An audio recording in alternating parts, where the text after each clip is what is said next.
Hello बच्चों, welcome back to my channel. Myself Kashish Mida from chem academy. तो evolution पढ़ रहे थे। इवोल्यूशन के जो डायग्राम्स है वो देख रहे हैं। तो इसके अंदर जो अब हम डायग्राम देख रहे हैं that is placental mammals and Australian marsupials के बारे में बात कर रहे हैं कि उनकी इमेजेस देख रहे हैं। ठीक है, इसमें क्या है, इसको हम बोलते हैं मोल। देन है दैट इज मार्सुपियल मोल। यह है एंटीएटर। तो मेजरली हम बात कर रहे हैं कि प्लेसेंटल मैमल्स और ऑस्ट्रेलियन मैमल्स के बारे में ही, ये अलग अलग कैसे दिखते हैं, ये ऑस्ट्रेलियन और प्लेसेंटल मैमल्स। ठीक है, तो मोल ऐसे कुछ दिखते हैं। देन है एंटीएटर, जिसको हम नम्बेट बोल देते हैं ऑस्ट्रेलिया के अंदर। देन है mouse, that another one is called marsupial mouse. Then है लेमर, स्पॉटेड कस्कस बोला जाता है। फ्लाइंग स्क्वेरल, फ्लाइंग फ्लैंजर बोला जाता है। बॉब कैट, टेस्मानियन टाइगर कैट बोला जाता है। और वोल्फ को टेस्मानियन वोल्फ बोला जाता है।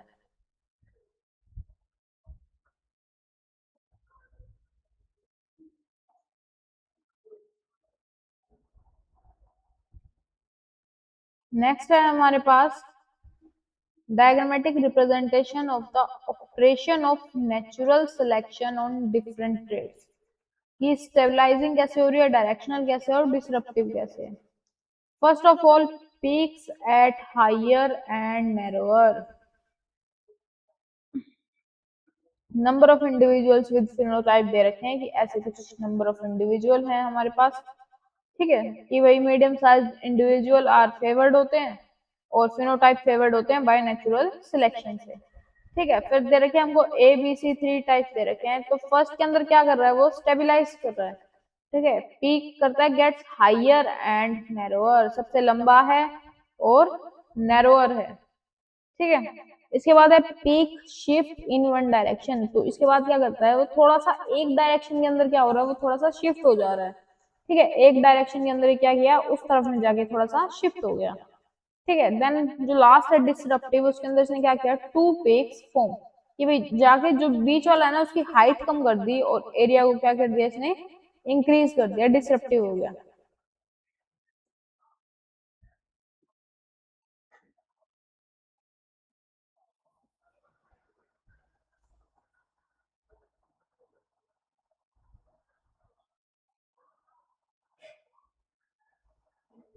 नेक्स्ट के अंदर sketch of the evolution of plant, form करता है थ्रू जियोलॉजिकल पीरियड्स, कि प्लांट के बारे में बात कर रहे हैं जो कि क्या है, फॉर्म हो रहे हैं जियोलॉजिकल पीरियड्स के थ्रू, कि भाई पैलियोजोइक है, मेसोजोइक है या फिर सीनोजोइक है, कैसा है, सिल्यूरियन है, डिवोनियन है, कार्बोनिफॉर्म है, परमेनियन है। ठीक है, उन चीजों के बारे में बात कर रहे हैं कि अलग अलग प्लांट जो है अलग अलग सीरीज के अंदर अलग अलग ज्योग्राफिक इफेक्ट के थ्रू क्या हो रहा है, फॉर्म होता है। जैसे कि सीड फन से एंजियोस्पर्म आए, मोनोकोट आए, डाइकोट आए। ठीक है, वो सारी चीजें हम किसमें इसमें देखते हैं।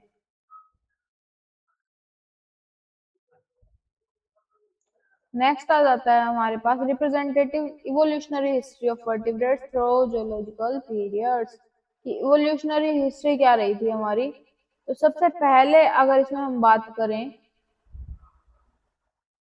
नीचे से लेके ऊपर की तरफ चलेंगे तो सबसे पहले आया हमारे पास कार्बोनिफेरस के अंदर 350 के अंदर अर्ली रेप्टाइल्स आए थे। ठीक है, अर्ली रेप्टाइल्स जो कि क्या हो चुके हैं, एक्सटिंक्ट हो चुके हैं। नेक्स्ट 300 के अंदर आए थे सोरोप्सिड्स, साइनेप्सिड्स एंड पैलियोसोरस, जो कि ये भी एक्सटिंक्ट हो चुके हैं। 250 परमियन के अंदर बात करें तो थियोकोडोन्ट्स आए थे जो कि एक्सटिंक्ट हो चुके हैं। ट्रायसिक के अंदर जुरासिक, सिरेटेशियस एंड टर्शरी क्वाटरनरी, इन सब के अंदर क्या क्या आया था, थेराप्सिड आए थे, ये भी एक्सटिंक्ट हो चुके हैं। डायनासोर्स आए थे, वो भी एक्सटिंक्ट हो चुके हैं।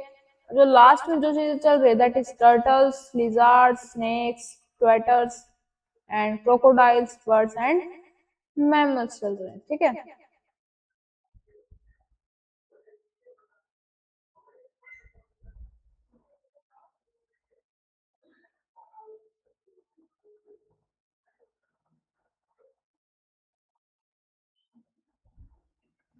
इसके अंदर अगर हम फर्दर बात करें तो सोरोप्सिड्स के अंदर क्या आया हमारे पास, दैट इज टर्टल। ठीक है, इसके बाद है जो नेक्स्ट आया दैट इज साइनेप्सिड्स। साइनेप्सिड्स के अंदर आ गए थे हमारे पास जो ये प्लेकोसोरस आ गया, थेराप्सिड आ गया, ठीक है। एंड फर्दर आए इसके अंदर लिजार्ड आ गई, मैमल्स आ गए। इसके बाद इसने बात की थी थीकोडेंट के बारे में, तो थीकोडेंट के अंदर क्रोकोडाइल्स आ गए हमारे, ठीक है। एंड जो बाकी सब चीजें साइनेप्सिड्स के अंदर आई, दैट इज ट्वाटरस, स्नेक्स, लिजार्ड्स, सब चीजें उसके अंदर इंक्लूड हो गई थी।